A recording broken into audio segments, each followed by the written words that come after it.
Mines and Money London with Bharat Parashar, the CEO of Ceylon Graphite. Bharat, nice to have you here today. Nice to be here. Yeah, so tell us a little bit about Ceylon Graphite. Now you've got one of the purest forms of graphite in Sri Lanka, so tell us about the project. Ceylon Graphite is a Canadian company, but all our assets are in Sri Lanka. We were formed on the 1st of January 2017, and we've got the largest land bank of graphite exploration area in Sri Lanka. We have 4 sites that we are developing currently. We could theoretically have 121 sites, but we have 4 sites at different stages of development.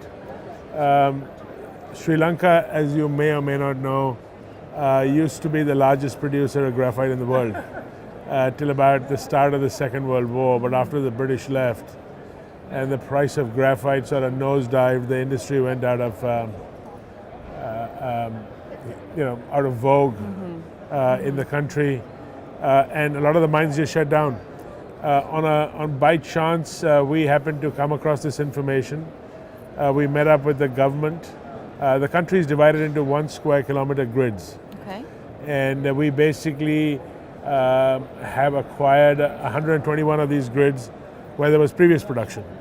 And the rationale for that is production in the old days was done purely in the overburden, which is the mud, and they stopped at the rock. We now have the technology to drill into the rock.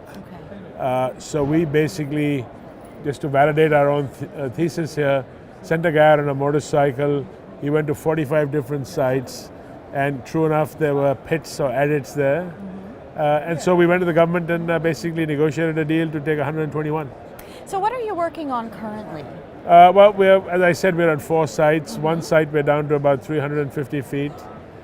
2 sites we're at the early stages. 1 actually has a 38-inch surface vein, and 1 site we're about to sink a new adit or shaft. I haven't quite decided which way to go as yet, but we're pretty much ready to rock and roll there. What about upcoming catalysts for shareholders? Is there anything coming up in the next 6 months? I think the main thing, if we can do, is get into commercial production.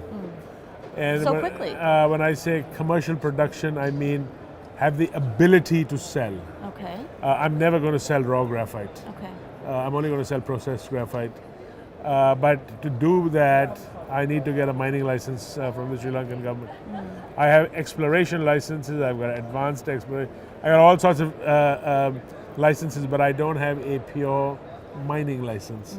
And I'm hoping I should get that end of next month or early January. I mean, fingers are crossed, but bureaucracy is bureaucracy and these things move. Yes. But nobody has got one in the last dozen or so years.